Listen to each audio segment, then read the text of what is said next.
Ya, baik. Pemirsa, di tengah berkembang pesatnya layanan transportasi online, nasib para pengemudi transportasi online hingga kini masih menggantung tanpa kepastian yang jelas. Dan juga meski menjadi tulang punggung dari mobilitas jutaan orang setiap harinya, hingga kini pengemudi transportasi online masih belum mendapatkan kepastian hukum yang layak dan seharusnya baik sebagai mitra maupun sebagai pekerja. Dan kita akan berdiskusi terkait dengan hal ini dengan Wakil Rakyat selaku anggota Komisi 5 DPR RI dan juga anggota dari Badan Aspirasi Masyarakat, Bapak Tamanuri dari Dapil Lampung II. Terima kasih atas waktunya Bapak.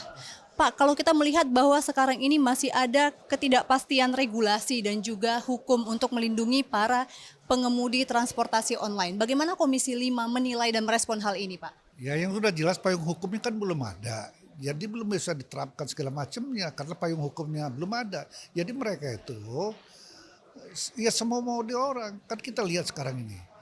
Antara itu yang punya perusahaan taruhlah seperti Maxim, seperti Gojek, seperti segala macam itu mengambil sampai 20%.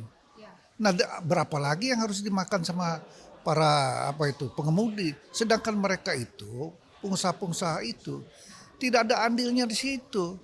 Apakah dia saham, mereka kata beli motor itu 14 juta, dia punya saham 2 juta atau 1 juta, enak. Ini kan nggak ada. Kalau dia rusak, kalau dia pecah ban, ya dia sendiri. Begitu juga mobil-mobil. Nah oleh karena itu kita berjuang. Komisi 5 berjuang, BAM berjuang supaya ini ada payung hukumnya dan kita atur sedemikian rupa. Harapan kita adalah setidak-tidaknya 10% ke bawah. Jangan sampai 20-an% itu. Sebab mereka juga mau hidup. Jadi di asas keadilan tidak ada. Ini kalau saya mendengarkan statement Bapak berarti sangat-sangat miris melihat nasib para pengemudi transportasi online. Bagaimana Komisi 5 untuk mendorong pemerintah agar segera menggodok dan juga menetapkan regulasi untuk kepentingan para pengemudi transportasi online ini, Pak? Ya sekarang ini kan masih mengambil data-data. Waktu itu sudah kita Komisi 5 sudah rapat mengundang mereka-mereka itu. Dan tapi belum sampai di apa yang kita tuju ini. Nah nanti tentu proses ini akan berlanjut terus sampai ada kepastian secara hukum dan ada ketentuan yang pas pembagian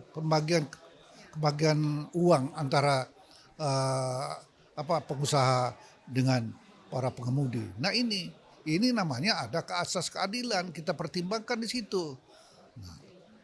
Apakah menemukan tantangan Pak di dalam menetapkan untuk perlindungan hukum bagi para pengemudi ini, Pak? Yang jelas tantangan itu adalah bagi para pengusaha. Kalau yang para pengemudi ya sekarang nuntut kan pengusaha yang mungkin nggak mau mereka sih. Nah itulah peran pemerintah untuk menengahi seperti ini. Nah, berapa yang layak untuk pengusaha, berapa yang layak untuk pengemudi, ini yang akan kita lakukan. Sejauh ini dari Komisi 5 apakah sudah ada untuk bertemu dengan para pengusaha ini, Pak? Untuk sementara waktu ini belum direncanakan ya, karena dulu kira-kira sebulan yang lalu sudah kita laksanakan. Dan sekarang ini BAM saya juga anggota BAM dan sudah mengadakan juga rapat-rapat seperti itu. Supaya yang kelihatannya nggak jauh berbeda antara BAM dengan Komisi 5. Selain dari yang didapatkan dari pengemudi baik potongan yang diturunkan, apakah akan ada dorongan untuk mendapatkan status pekerja formal dan juga akses jaminan sosial bagi para mitra pengemudi, Pak? Nah ini yang kita harapkan sampai di situ. Jangan seperti sekarang ini, tidak ada tanggung jawab, mereka itu pengusaha. Jadi kalau dia sakit, kalau dia tumburan mobilnya, motornya rusak, nggak ada tanggung jawab mereka.